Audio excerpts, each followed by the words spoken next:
Nakon što smo posadili sve vrste luka, vrijeme je za brigu o našim usjevima, a najbolje je za biljke se brinuti preventivno. Pogotovo je to slučaj ukoliko želimo ekološki da štitimo naše biljke od napasnika. Danas ćemo govoriti o jednom čestom napasniku i kako ga se uspješno riješiti. Ličinka lukove muhe čini velike štete u nasadima crvenoga luka, češnjaka, poriluka i može u potpunosti uništiti mladi usjev. Nažalost, vrlo često se susrećemo sa štetama koje izaziva ličinka lukove muhe. Odrastao kukac lukove muhe je bezopasan, ali je ličinka, to jest larva, iznimno proždrljiva. Ovo je štetnik raznih vrsta lukova, crvenog luka, češnjaka, poriluka, ljutike.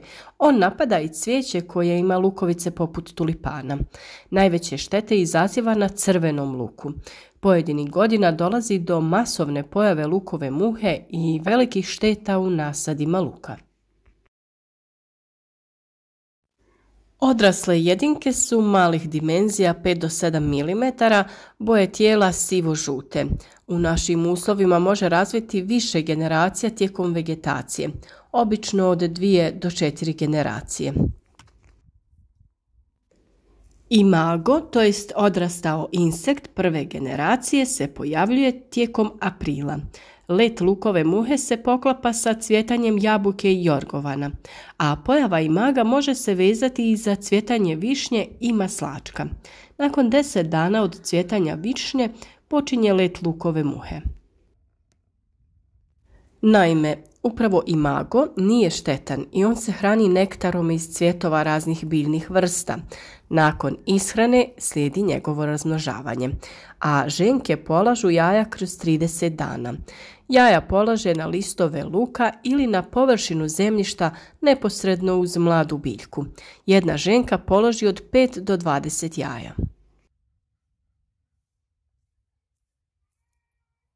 Do samog izlijeganja ličinki iz jaja dolazi poslije 4 do 6 dana pri temperaturi od 20 stepeni i vlažnosti zraka oko 65 stepeni.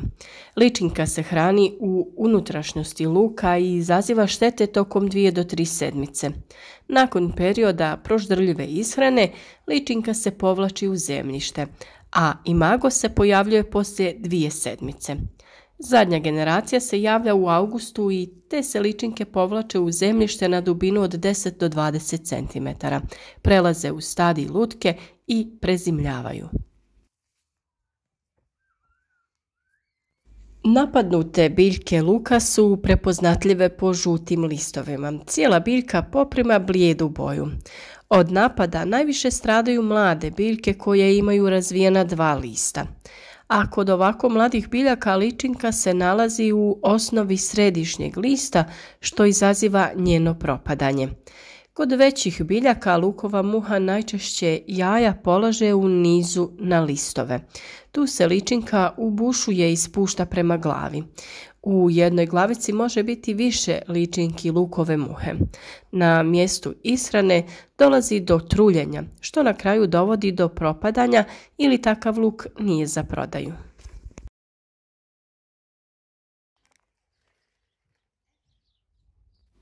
Mjere zaštite luka potrebno je provoditi tokom cijele vegetacije. Crveni luk i druge lukove ne saditi na istom mjestu tokom 4 godine. Treba poštovati plodored. Luk bi trebalo saditi na udaljenost od najmanje 400 metara od susjednih nasada luka i mjesta gdje su bili prošlogodišnji nasadi luka. A ono što je svakako dobro je da pored sadite biljke koje svojim mirisom tjeraju lukovu muhu. Takve biljke su kamilica, mrkva, celer, menta i paradajz. Najčešće se na gredici sade crveni luk i mrkva koji se uzajamno štite od štetnika. Crveni luk štiti mrkvu od mrkvine muhe, a mrkva štiti crveni luk od lukove muhe. U zaštiti od lukove muhe koriste se biljke i tvari koje se odlikuju jakim mirisom. U zaštiti luka najbolje se pokazao pepeo, pelin, duhan i paprika samljevena u prah, paradajz, maslačak, ružmarin, menta, četinjače i mnoge druge biljke. Pepeo od drveta se od davnina koristi u zaštiti luka od lukove muhe. Gredicu nakon sadnje luka možete posuti pepelom. Usjeve je potrebno posuti pepelom, a djelomično i biljke. Posipanje je potrebno ponoviti svakih 20 do 30 dana zbog većeg broja generacija lukove muhe. Zbog utjecaja pepela na pH vrijednost zemljišta nemojte pretjerivati sa količinom. U zaštiti od lukove muhe možemo posipati nasad smjesom koju pripremamo od 200 g pepela, u što dodajemo po 1 čajnu kašiku praha duhana i praha od paprike koja je sitno samljevena. Sve to dobro se pomiješa, a ova količina je dovoljna za posipanje otprilike 1 kvadratnog metra. Ono što nam također može biti korisno je pripravak od maslačka. Za pripremu koristi se korijen maslačka, otprilike 200 g korijena prelije se sa ključalom vodom. Kada se malo ohladi, dodaje se još vode, tako da ukupno imamo 10 litara pripravka, te sa ovom smjesom tretiramo usjev luka tako što ga dobro pošpricamo. Ono što također može biti korisno su borove iglice. Na 200 g usitnjenih iglica dodaje se topla voda i trebalo bi biti na kraju 10 litara pripravka. Ostaviti 2 dana te procijediti i u to dodati 50 g nekog ekološkog sapuna ili tekućeg deterdženta kako bi se pripravak bolje vezao za listove. Na isti način se može pripremiti i pripravak od duhana. Koristi se 400 g duhana koji se također potopi u 10 litara vode i na isti način kao pripravak od borovih iglica se pripremi i koristi.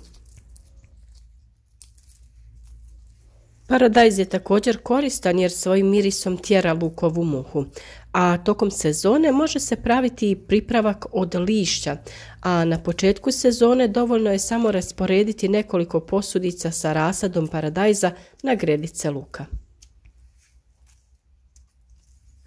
Ono što vam također može biti korisno su ploče protiv lukove muhe. Možete ih nabaviti u poljoprivrednim trgovinama. One će uveliko smanjiti mogućnost dolaska lukove muhe i samog polijeganja jaja. Jednostavno ih rasporedite po gredici i muhe će se lijepiti za ploče. Lukova muha je jedna od najčešćih napasnika koja uzrokuje propadanje luka. Zato je vrlo bitno sa zaštitom krenuti na vrijeme i preventivno djelovati kako bi izbjegli ovaj problem.